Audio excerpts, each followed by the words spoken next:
yenu. See I didn't coach it. Nah, I got you.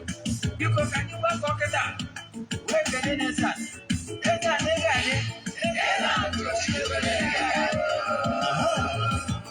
EZE-ANA Ugochi tubelu. Welcome man oraifite. You got it.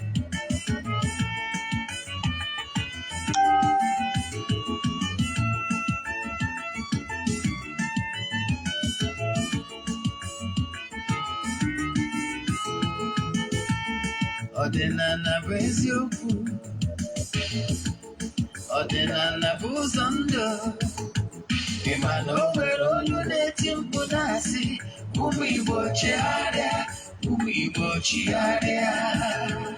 Kwa mbọsị ọ na-eti. N'ụtụtụ n'abalị ọ nọ na nkụzi. EZE-ANA Ugochi tubelu. Onye ọma na oraifite, onye mgbasa ozi ọma ọdịnala gaba n'ihu. EZE-ANA Ugochi tubelu, onye ọma ije mmadụ. Ọdịnala bụ ụzọ ndụ gaba n'ihu.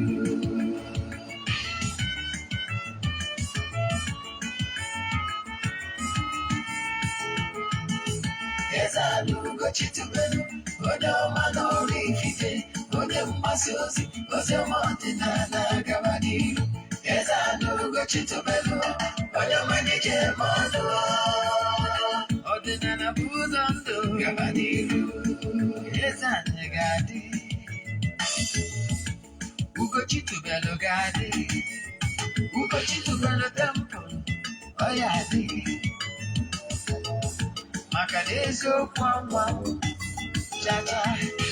Ndị okenye ga-adị fanta mba gị.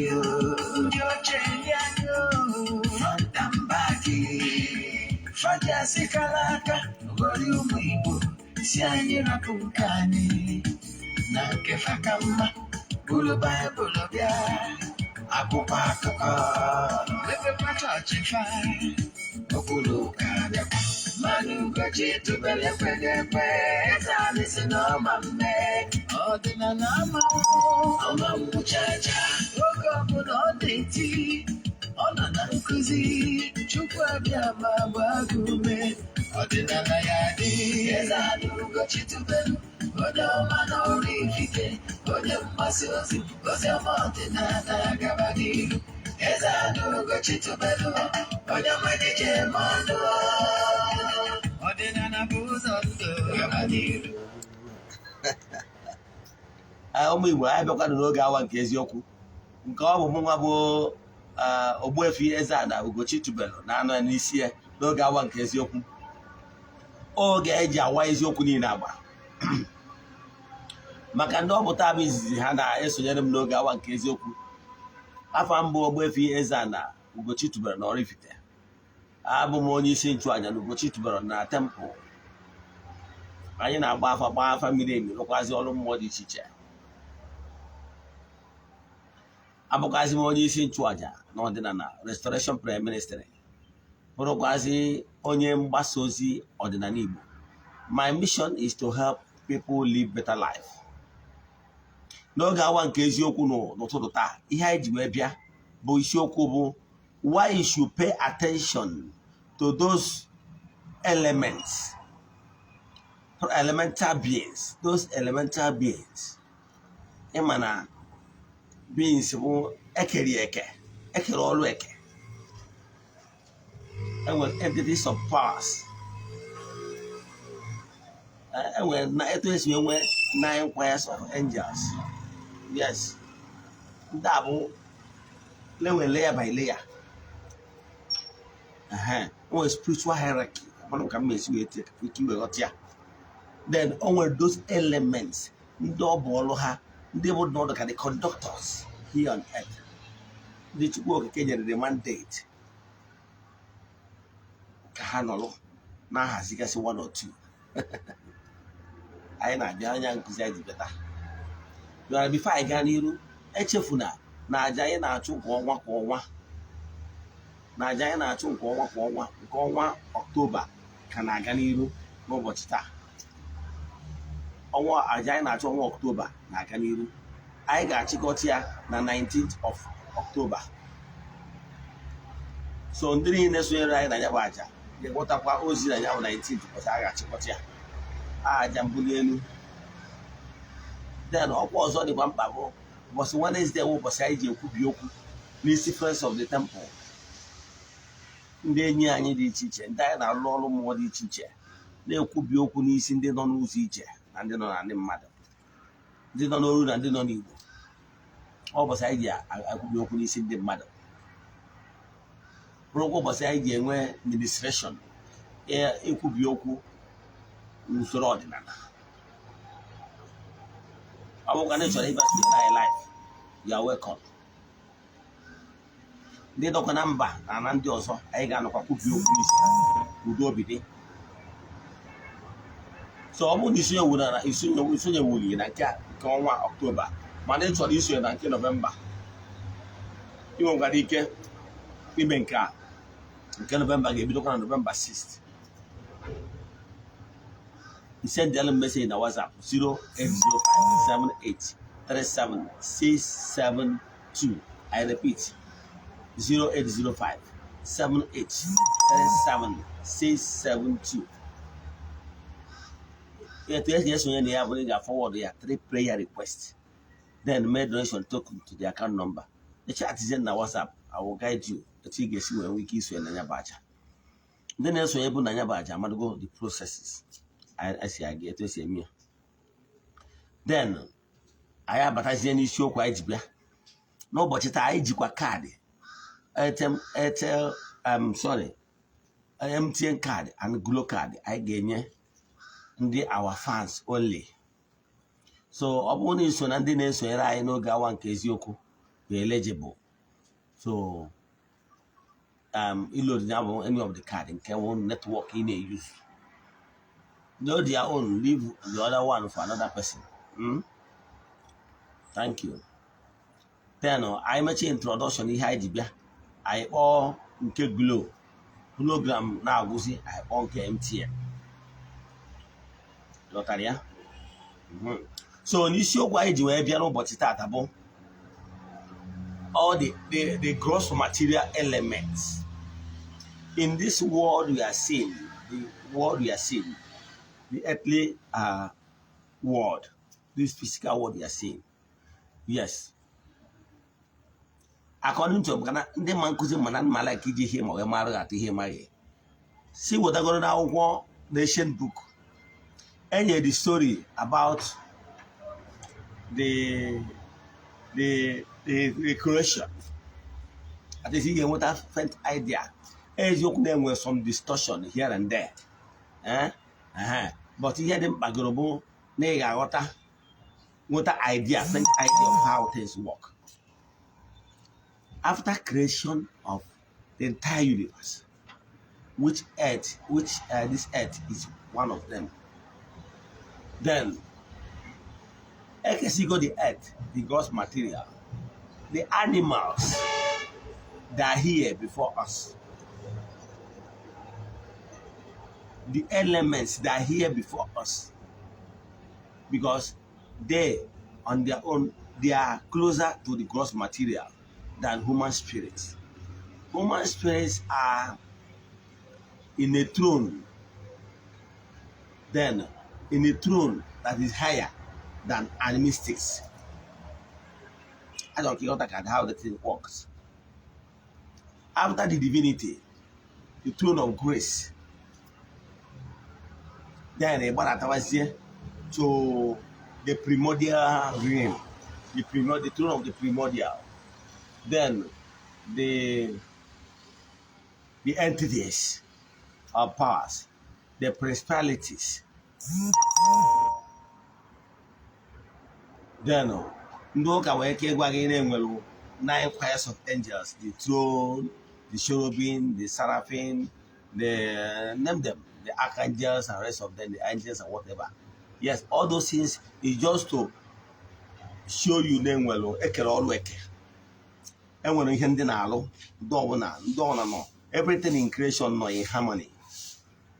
But everything is working for good, for the common goal of furthering creation for the glory of the Almighty, the creator of the whole universe, the unmovable mover. That is the common goals. Now, here to the spiritual world where the human spirit originates from. Now, Barataba to animistics. Barataba, the ethereal world and rest of them, down to gross material. Now, we human spirits, why in the spiritual realm, we are unconscious of who actually we are. That's why you don't know your origin. In the spiritual realm, you don't know that you existed.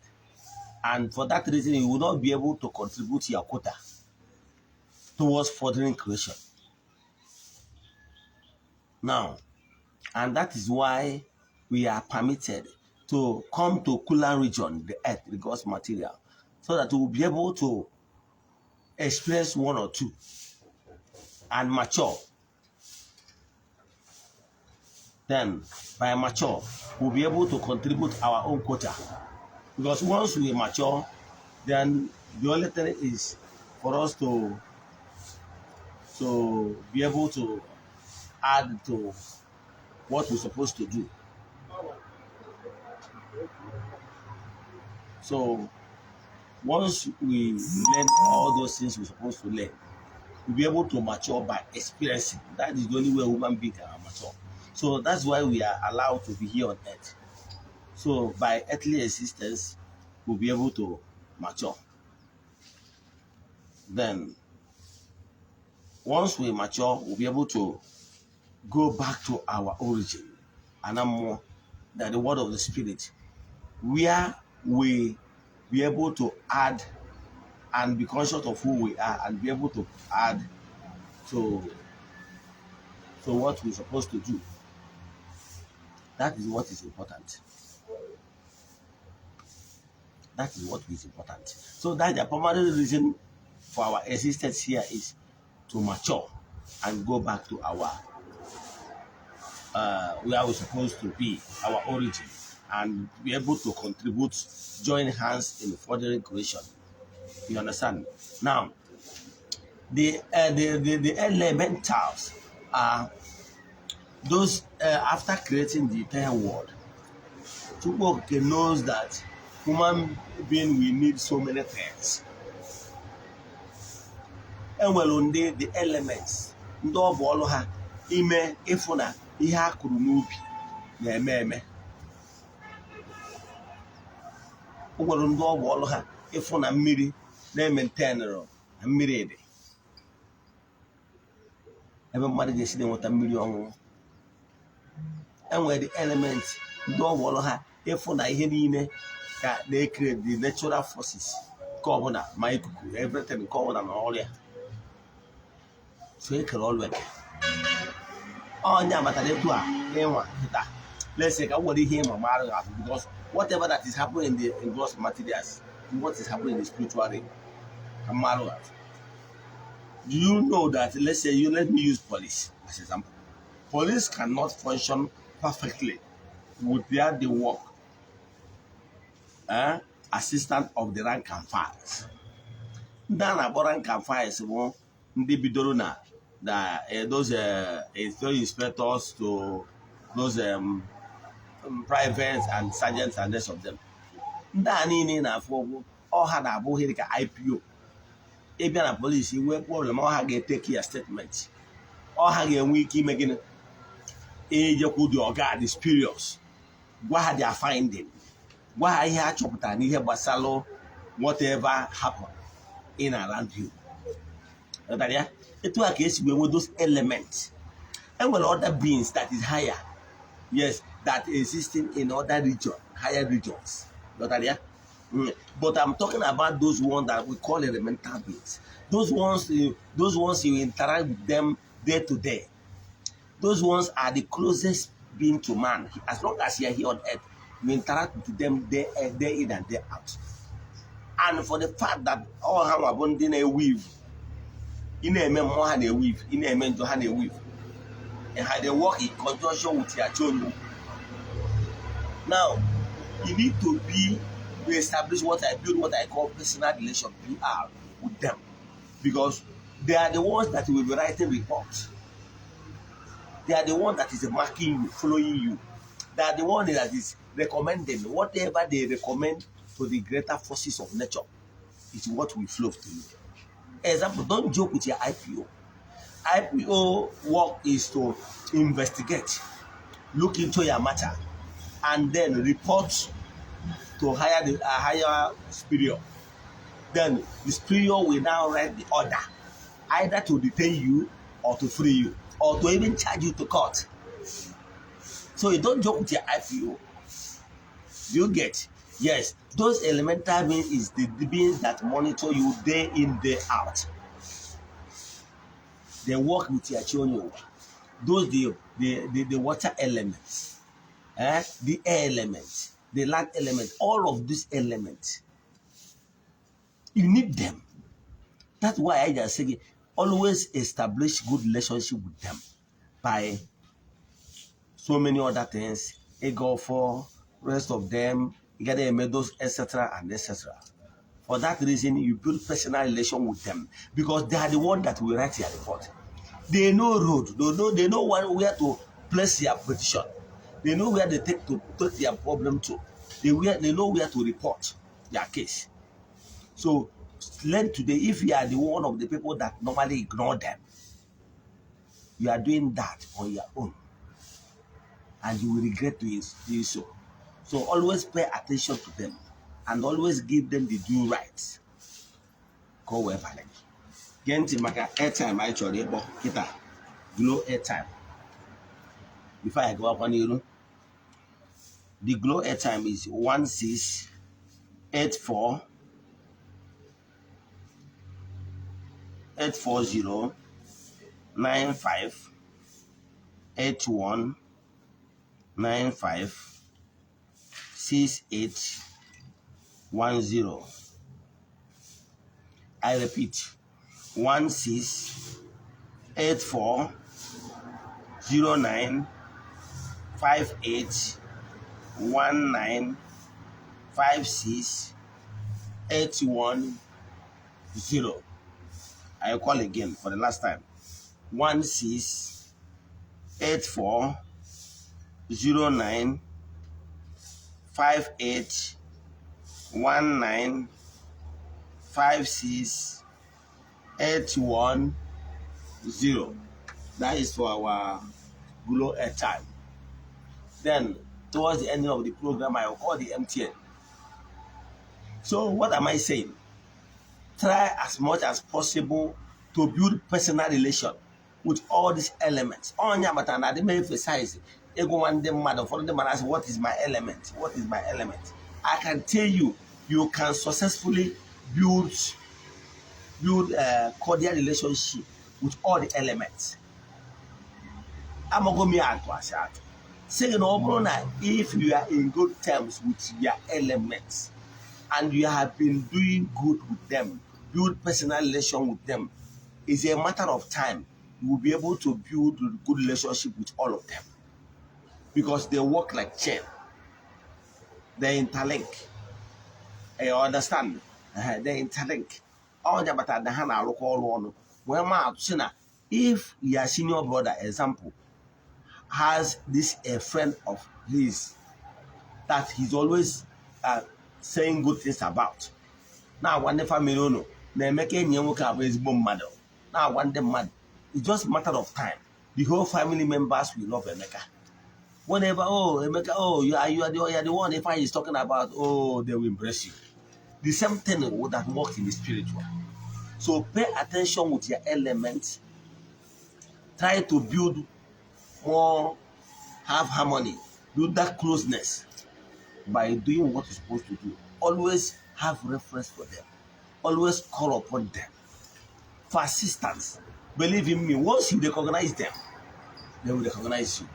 Once you always do the needful, believe in me, you will be blessed. Don't joke with your earthly conductors. These earthly conductors, they are the elements. Obro grow one, they grow two. all those elements earthly, because they are in this gross material. That aja in their honor is to build that personal relation, because all how they recommend there to higher beings. Physical aja. Whatever report they write now will be for your own good if you build personal relationship with them.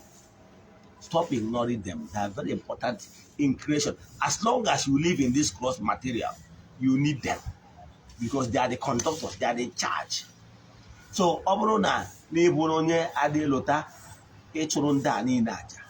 then you are missing it. And that one I get to use the air element in Magodo salamander, the water element in Magodo, the mammals and the water sprite, the gnomes on there. The herbs, they know now. Flowers and trees, you know those sacred trees now, the Mbudu, Oji, and rest of them, the apples and rest of them. Always try to interact them. Makano anye kene sanye kene. Dalo. Kampo the MTN airtime. For the MTN airtime, 7031830731.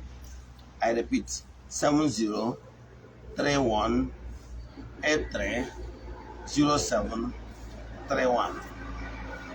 Let me call for the last time. 7031830731.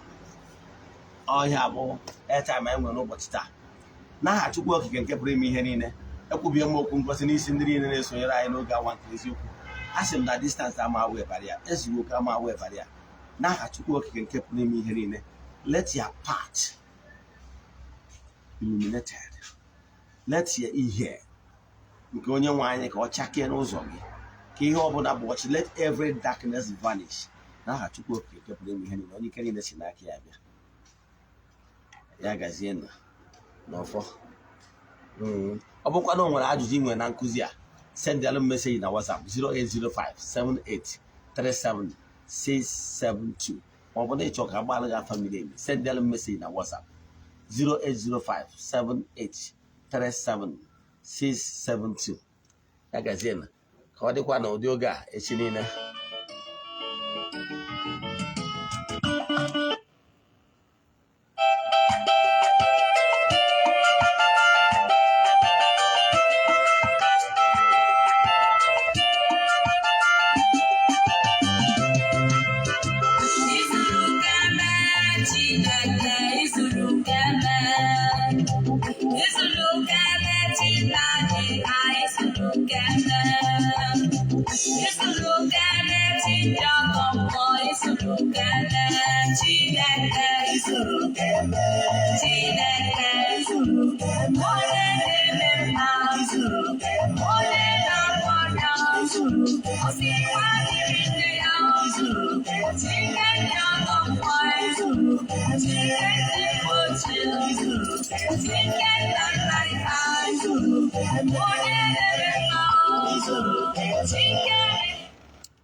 Agaziano, all the man of yoga, a chinine, Wednesday. But I have administration, Yagazia.